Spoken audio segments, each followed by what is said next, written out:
As we enter the last month or so of Ordinary Time, and my series on different cultural issues nears its end, this week and next I want to address another topic that this week, reflecting upon disabilities and suffering, and then next weekend on certain end-of-life considerations. And thinking about disability and suffering really goes well with our gospel that we have today. Here we have Jesus meeting and healing the blind man Bartimaeus. Earlier this month, Pope Francis, in a similar way, met with a group of people with mental disabilities as well as their families. And in that meeting, he said to them that every person, even and especially the smallest and the most vulnerable, is loved by God and has a place in his church and in the world. But when we see individuals with physical disabilities or illness or pain, any kind of suffering, we sometimes don't know how exactly to react. We wish we could take away the suffering of others, but are often faced with the reality that we can't. And unfortunately, very tragically, in the desire to perhaps avoid suffering at all cost in our world today, Pope Francis has noted that often the most vulnerable people end up being discarded or considered useless. So, for example, we could say near the end of life, those that are elderly, who maybe now at this point are unable to do some of the things they were able to do previously, they might feel now unneeded or abandoned facilities or that they're just simply burdens upon others. And at the beginning of life, too, we find this happening. Our world seeks to end the life of those children that they determine that their life wouldn't be worth living. So, for example, in the United States, about 67% of prenatal diagnoses of Down syndrome end in abortion. And in other countries, like Iceland, for example, they pride themselves on having almost eliminated Down syndrome entirely. Not because they found some kind of cure, but because, once again, they've eliminated everyone through abortion. The French Catholic doctor Jerome Lejeune, who's the one who discovered the chromosomal cause of Down syndrome back in 1958, he was very much against the use of his research being used for these reasons. And he said that the way that it's sometimes used is trying to defeat a disease by eliminating the patient rather than the disease itself. He says in that case, medicine becomes mad science when it attacks the patient instead of fighting the disease. So these are examples of what Pope Francis will often call a throwaway culture. I've mentioned that before. It's a culture that throws away even people that we may deem as not being worthy of life. And it's an example, too, of an attempt to try to avoid suffering at all costs. The delusion that maybe we can create a world where there aren't any disabilities, where there are no diseases or pain. But not only is this an impossible goal, it also fails to see the incredibly important role of those who do suffer, those who have disabilities, what they really have. Pope Francis says it's precisely the most fragile people who become a source of reconciliation because they call us all to the path of conversion.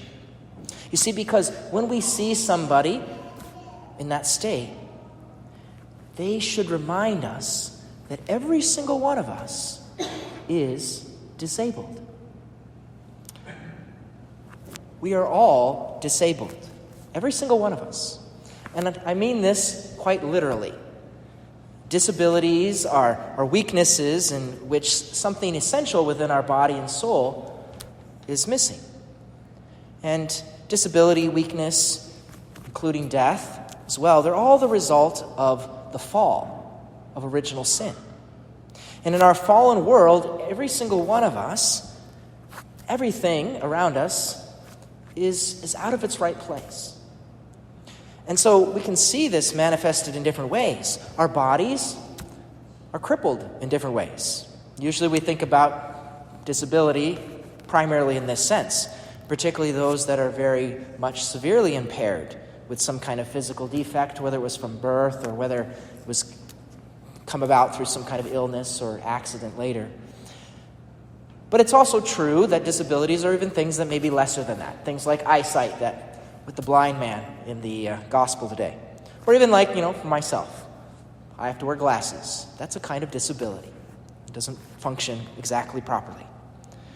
But other types of diseases that our body is susceptible to, mental illness, the fact that we will all die, all of that is a disability. But if we go further, it's not just in our bodies, but we can look too, there's disabilities within our emotional life as well.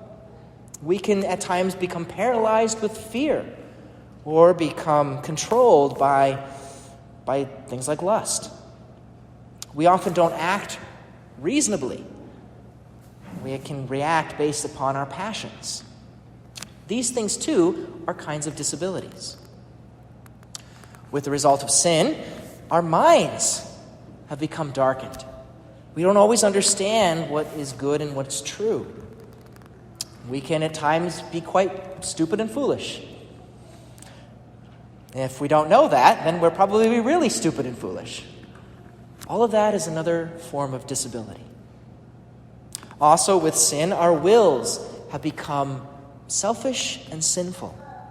We choose self-centeredness rather than love at times. And if we don't think this applies to us, then we're probably quite proud and very sinful and selfish. Again, all of us have this disability.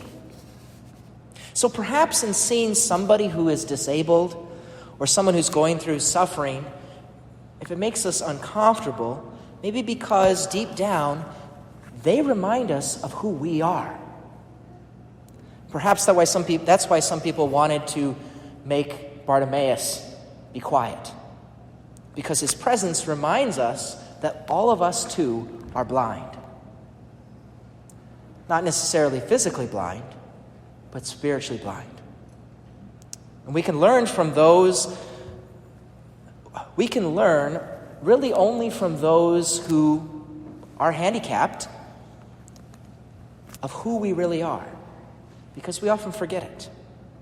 And our first response to seeing somebody in that state should not be pity upon them, but rather it should be, hello, my brother, my sister.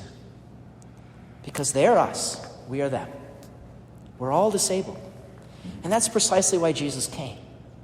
He didn't come primarily just to heal physical blindness as he did for this man, Bartimaeus, in the gospel. But he comes for all the disabilities within our souls. As Jesus says in another place, that those that are healthy don't need a physician, but the sick do. I have come not for the righteous, but for sinners. And that's why so often when we see him healing individuals in the Gospels, he first forgives their sins. The disability within our soul is addressed first. So, what is the meaning behind all of the disability, the suffering that we see in our world? Well, in the Old Testament, we only got kind of the beginning of the answer. For example, in the book of Job, a man who was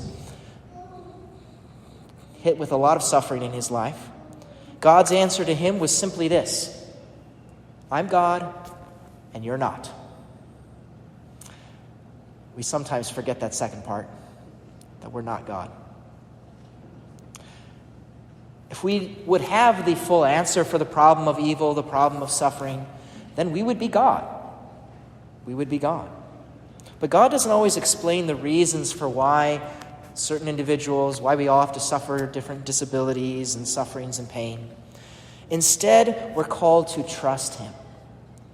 To trust what St. Paul says, that we know that all things will work for good for those who love God. All things can work for good for those who love God. Everything, even weakness. Paul again says that he's content. I am content with weaknesses, for when I am weak, then I am strong. You see, what can make our disabilities even blessings is trust and letting God do the work. This past Friday was the feast of Pope St. John Paul II. And as a young man and priest and bishop, and even during the early years of his pontificate, John Paul II was a picture of health and vigor and vitality. He did so many things. Yet, John Paul II, he was great not just for all that he did when he was in excellent physical condition. No, he was great even when, after a series of different health problems, including Parkinson's disease, began to take its toll upon him. He was great for his humble, his unembarrassed acceptance of suffering, which was a dramatic witness to us. He witnessed to what he had already taught about what suffering is for us. He wrote an entire letter, Salvifici Dolores, on the Christian meaning of suffering. And in it he says that Jesus Christ does not explain the abstract reasons for suffering, but before all else, Jesus says, "Follow me. Come, take part through your sufferings in this work of saving the world, a salvation achieved through my suffering, through my cross." It's precisely what he does for Bartimaeus. He may heal Bartimaeus of that one ailment, but then he has, "Come, follow me. Come follow me even in the midst of our sufferings," because Jesus' act of love through suffering on the cross can transform our own acts of suffering into acts of love as well. John Paul II continues that gradually, as the individual takes up his cross, spiritually uniting himself to the cross of Christ, the salvific meaning of suffering is revealed before him. So Jesus came to bring a new meaning to suffering, to make all things new, to make human disabilities redemptive. And so we can say that some of the most important members of the church are those of you who suffer. John Paul II again says, "Your sufferings, accepted and borne with unshakable faith, when joined to those of Christ, take on an extraordinary value for the life of the church and the good of humanity." None of us can really choose to have no pain in our life, because pain in some kind of form will be inescapable. We don't really have choice about pain and suffering. Sooner or later, we'll all face it, because we're all the blind Bartimaeus. All of us are disabled.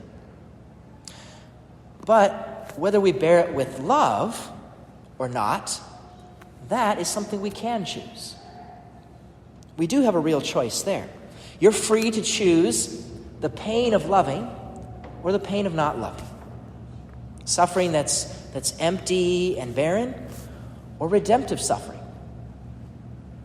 And we know that Jesus and other heroic witnesses like John Paul II, they chose the path of loving, to undergo suffering for the love of God and all humanity, so that their pain had rich meaning. And in living out our own unique disabilities, whatever sufferings we have, we can even experience what St. Paul said, what he experienced. "Now I rejoice in my sufferings for your sake." And so, even in the midst of sufferings, we can proclaim with the psalm today that the Lord has done great things for me. We are filled with joy.